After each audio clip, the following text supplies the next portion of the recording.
它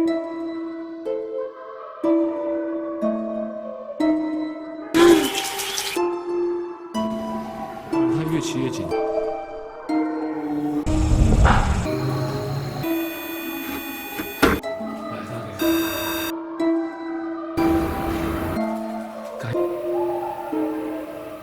但是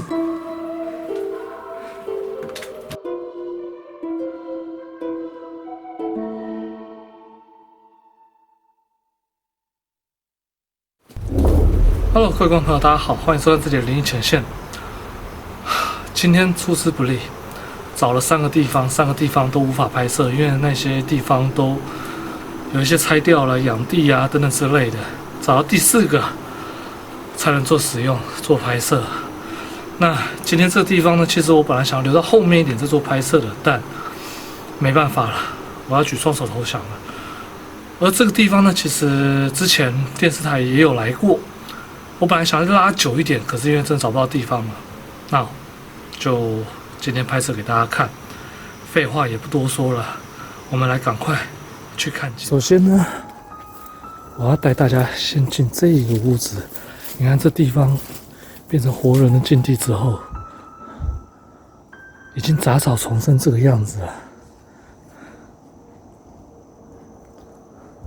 这个我还有稍微开了一下路哦，要不然这个才几个月没来，它整个状况看起来更加的糟糕。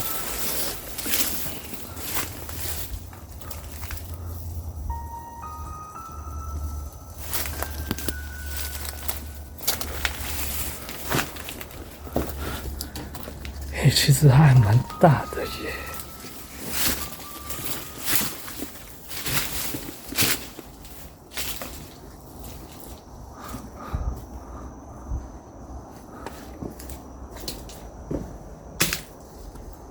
还有那种早期的老宅都有这种可以养猪啊、养鸭的。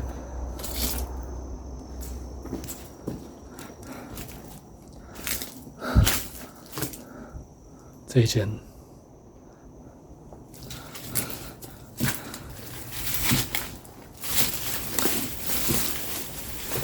我们就进去吧，不好意思打扰了哈。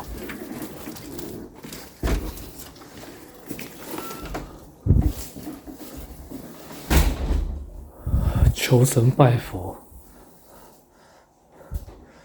这个地方有着什么样的故事呢？我现在就来告诉大家为什么呢？因为这些佛像其实是有用意的，甚至要看到烧过的香哈，这些都是有用意的。这个地方有什么样的故事呢？我先告诉大家，第一个，在这边住宿的租客，因为这个地方有发生过事情，所以它的租金相当的便宜。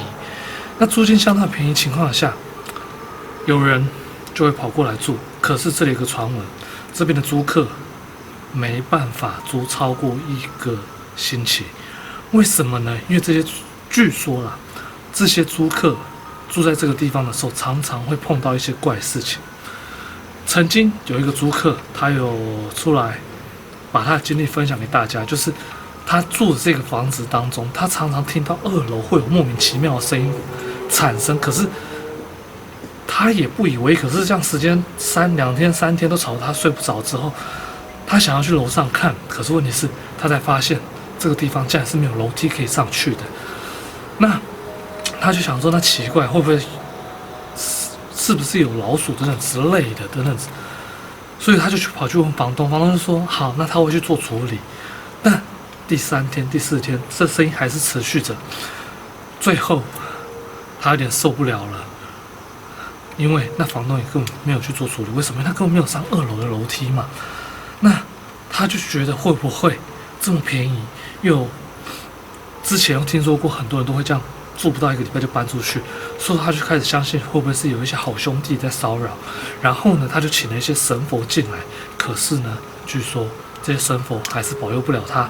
为什么呢？因为在第6天晚上的时候，他睡觉睡到一半，他突然感觉到有个东西在他那个棉被里面爬，他一拉开棉被一看，看到有一个女的在他面前，就说：“我的脚呢？我的脚呢？”那他看到这一个画面之后，当下就吓到，马上离开这个地方，再也不敢回来这个地方。那这件事情发生之后，就开始口耳相传说这个地方有一些很多奇奇怪怪的事情，比如说晚上会听到人家的惨叫声等等的。那当然，里长也听到了这样的传闻。自从他这个地方废弃了之后呢，里长就请了老师、法师来这个地方做超度。可是问题是，超度真的有用吗？最后，里长甚至为这个阴暗的环境加装了一支路灯，但这个效果似乎还是没有太大的作用。怪异的事情还是接连不断的一直发生。听完这边的故事，你看到这些神像，会不会觉得更加的有感觉呢？可是这么小尊，似乎也没有太大的作用哈。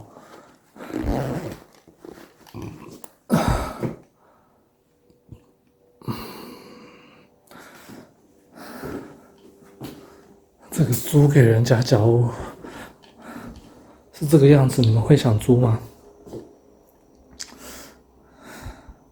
东西都放在这里，就感觉走得非常的仓促。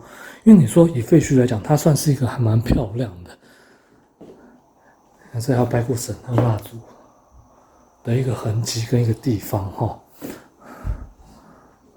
来，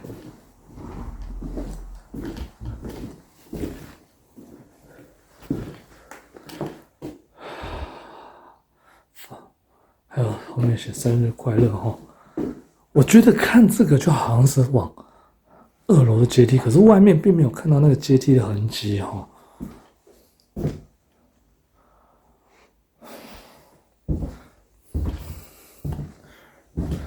那个时候他们还有拿器材在这边做感应，只是因为今天我本来没有来拍这里的，所以我一样的器材我就没带了哈。听完这边的故事，你们觉得那边有一只娃娃，为什么要把娃娃放在上面？然后其实有一些人都会说，为什么我拍影片都这么喘哈？其实我也不能讲喘，当然有时候也是会喘。我告诉大家，就是因为我鼻子不好，然后来这种地方，我通常鼻塞都会很严重，所以我大部分都是用嘴巴做呼吸的这样的一个动作。所以说大家会觉得说我呼吸声为什么会这么大声？因为我在留言板上面看到有人这样讲哈。那我们再到第2个故事的地方吧。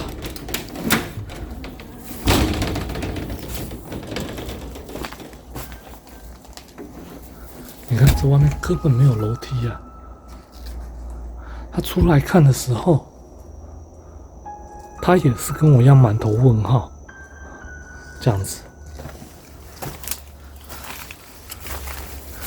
这楼梯根本就拆掉了。好，没有关系。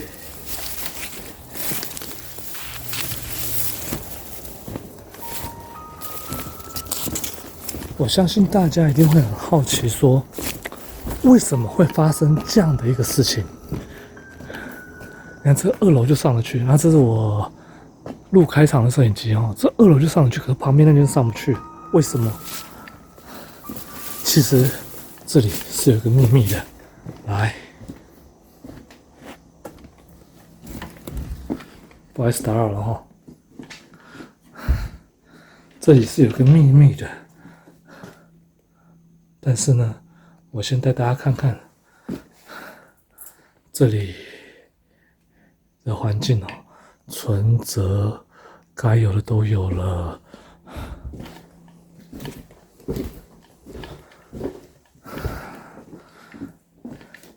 这衣服的款式其实看起来真的有时候会觉得是比较像年轻人在穿的，因为这些花纹，年轻人应该比较不爱吧？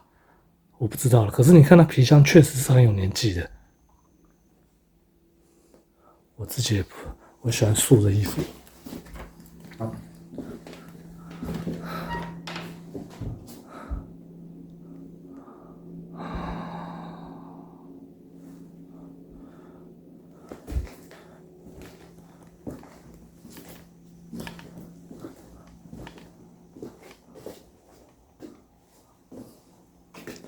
这是像房中房啊。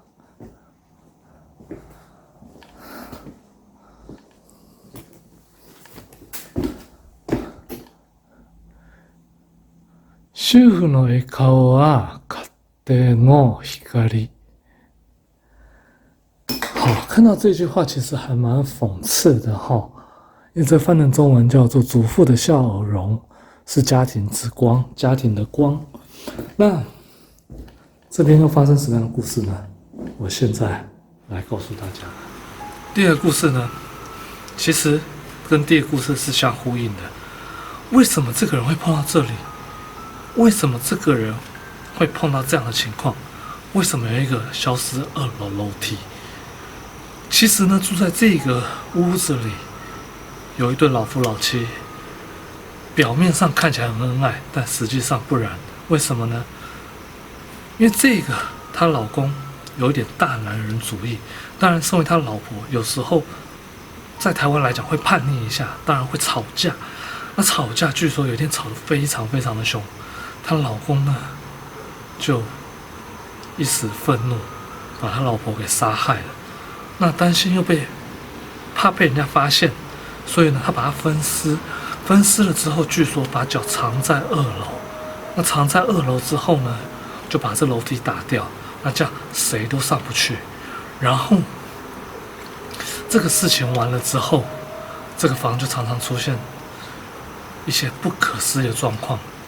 那当然最后没多久，因为她老公做了这样亏心事，被警察抓了。因为大家都找不到她老婆，她被抓了之后，据说也郁郁而终，大概也没多久了。听说好像被抓进去1-2个月就往生了。那这件事情发生了之后，后面还有人来这个地方探险。那这探险呢，就有跟我们讲，他来这个地方的时候，他说他一开始觉得还好，但是呢，他回到家之后就发生了一件怪事情。他觉得他睡觉被鬼压床，然后鬼压床之后他也起不了身，可是他的眼睛可以动。但他在动的时候，他发现有个人坐在他身上，一个黑影坐在他身上，像人形，但因为是黑影，所以他也看不到他的下半身。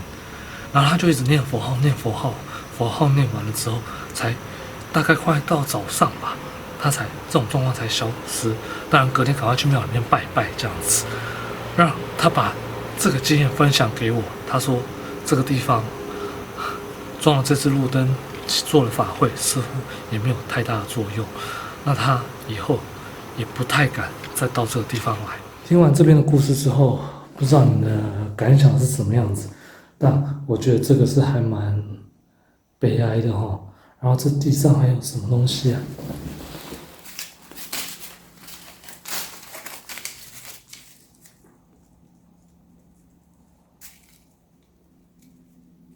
这是说有那个添香油钱拜拜的东西呀。当然，这个是以前逃跑在这边有做过冤务的地方哈。今天真的还蛮出师不利，连3个地方都无法拍摄。其实这个地方真的很大，然后这个好像遭过小偷的样子，该拿都被拿走了。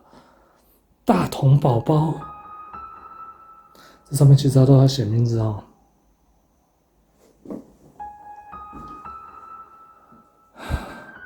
喜欢大童宝宝的话，这个应该是宝，但我不会去碰废墟任何一样东西哈。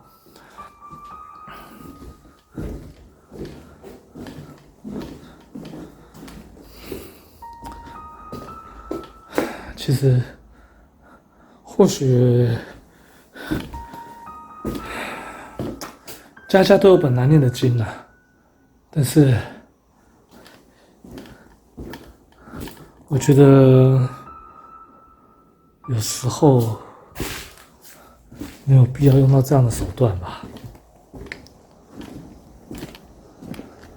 然后呢，这个是我放摄影机的地方，因为我在这边讲故事的。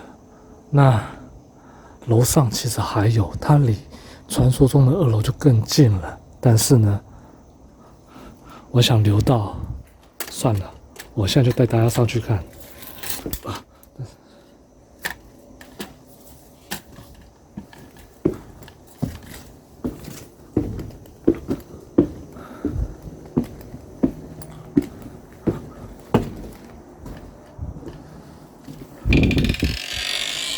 这房其实很大耶。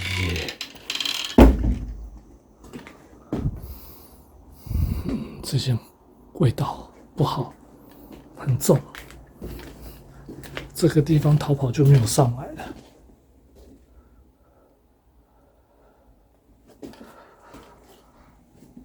好，那今天环境拍摄的部分就先到这边为止。明天，我先来做一个简单的 ending 吧。今天这个地方拍摄完了哈，其实我只想说啦，我因为没有结婚，也没结过婚，所以我也不太清楚说夫妻相处的状况是怎么样。或许7年之痒真的不是说假的，但夫妻吵架没办法好好沟通就办离婚嘛，何必把自己的老婆给杀了呢？对不对？恐怖情人都已经活这么大，还当恐怖情人，这样好吗？好，那明天还有沟通的部分，我打算用灵魂盒子再来做更多的问与答。那至于会得到什么答案呢？我们就明天见了，拜拜。